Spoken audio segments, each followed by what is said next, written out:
the Show of the Week.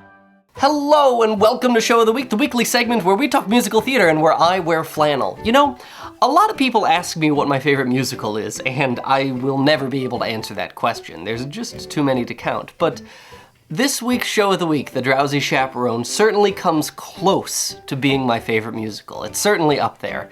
If you know anything about this show, you will understand why. As a man who sits alone in his apartment and talks about musical theater from time to time, I find a lot in common with this show. It is the love song of campy, kitschy, wonderful, happy musical theater that I find myself singing on a day-to-day basis that is represented in this show.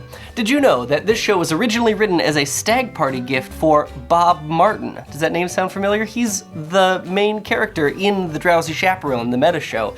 The real Bob Martin was getting married to a gal named Janet Vandegraff, later played by Sutton Foster, and their friends wrote them this campy take on 1920s to 1940s musical theater as a kind of gag gift. Well, Bob Martin ran with it, and in fact went on to play Man in Chair in the opening performances. His role was later replaced hilariously by Bob Saget, which is just all sorts of wonderful 90s flashbacks that I enjoy. The Drowsy Chaperone has wonderfully hilarious tongue-in-cheek music, and you don't even need me to comment on it because the musical does that itself.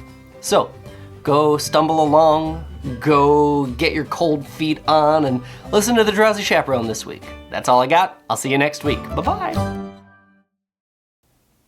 I don't have a record player, though. I should get a record player. And a chair.